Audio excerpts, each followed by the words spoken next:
Bonjour, dans cette vidéo, on va voir comment rentrer facilement dans la posture de l'aigle, Garudasana. J'affectionne tout particulièrement cette posture que je trouve très belle, très aérienne.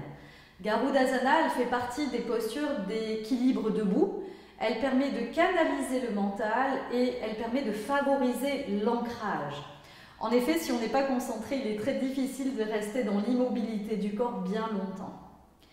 Cette posture peut paraître exigeante, mais il est possible de l'adapter de sorte à pouvoir entrer dans celle-ci avec plus d'aisance. On va le voir juste après.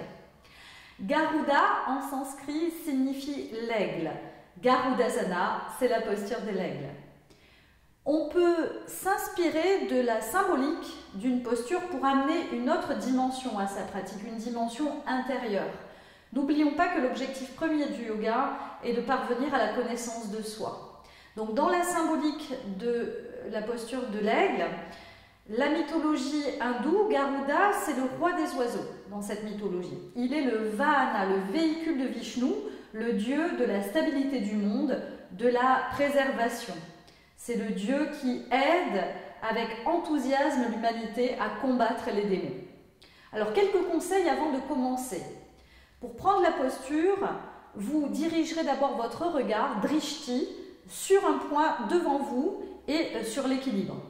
Et puis, vous allez fléchir les genoux le plus possible pour vous aider à enrouler la jambe avec plus d'aisance, la jambe du dessus, par-dessus la jambe de terre. Et pour garder l'équilibre, vous aurez aussi besoin peut-être d'une brique ou d'un gros livre, un dictionnaire, de sorte à poser le pied après dessus. Afin de préparer la posture, je vous invite à vous échauffer en effectuant plusieurs salutations au soleil et ainsi préparer le corps à rentrer plus facilement dans la posture. Dans les bienfaits, elle renforce et étire les chevilles, les mollets, les cuisses, les hanches, les épaules et le haut du dos. Elle améliore la concentration et le sens de l'équilibre. Elle est déconseillée si vous avez des blessures aux bras, aux épaules, aux hanches, au bassin et aux genoux.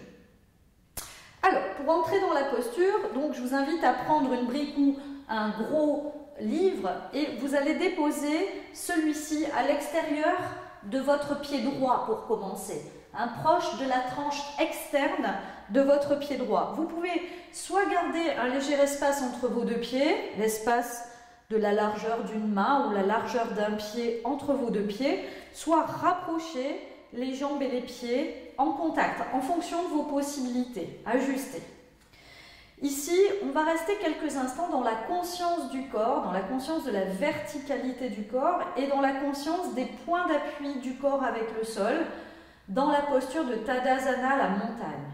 Donc ici, quelques instants pour se centrer, se concentrer, poser l'intention de rentrer dans la posture avec aisance et facilité. Alors on peut fermer les yeux ou les garder ouverts en fonction de vos possibilités et juste se laisser respirer tranquillement.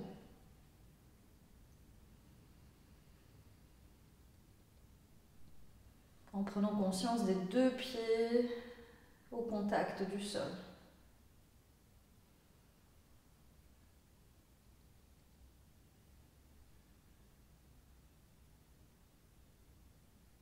Puis vous allez ouvrir les yeux et vous allez fixer un point à l'horizon devant vous.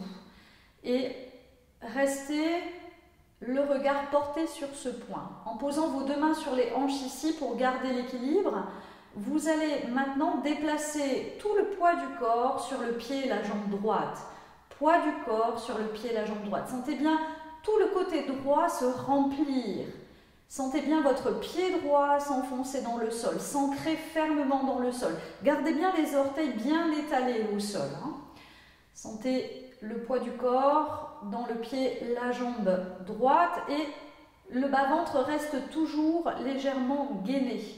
Le corps est aligné dans un premier temps. Relâchez bien dans vos épaules, détendez votre visage. Puis vous allez fléchir largement les deux genoux. Le plus possible, bien sûr, dans la mesure de vos possibilités. Et vous allez maintenant croiser la jambe gauche sur la jambe droite, le plus haut possible. Alors, soit vous déposez votre pied ici sur la brique pour garder l'équilibre, pour les premières fois où vous pratiquerez cette posture, ce sera peut-être nécessaire. Hein.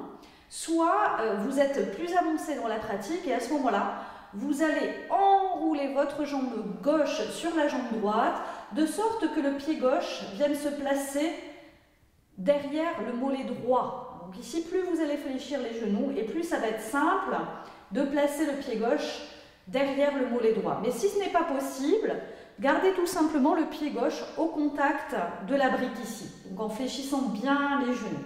Le buste est légèrement penché vers l'avant, le poids du corps, le bassin légèrement vers l'arrière, le poids du corps bien réparti dans le pied droit qui s'ancre dans le sol. En étirant les bras à l'horizontale devant vous, les paumes de main tournées vers le ciel, vous allez maintenant déplacer le bras gauche par-dessus le bras droit, en croisant ainsi les deux bras ensemble. Et en fléchissant les coudes, vous allez diriger les paumes de main face à face. Soit ça passe pas, les mains sont éloignées, vous ne pouvez pas les rapprocher, c'est ok, restez ainsi.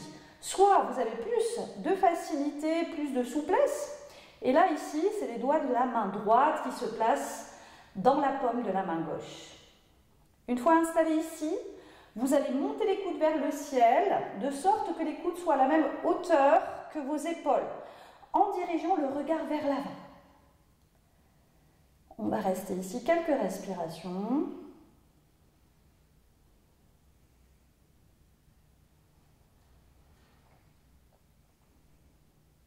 Et puis vous allez relâcher ensuite le haut du corps. Laissez les bras rejoindre les côtés. Redressez les jambes. Déplacez le pied gauche sur le tapis. Ici, vous allez rester un instant dans la conscience de votre corps, des sensations physiques de votre corps, dans la conscience de vos pieds dans le sol.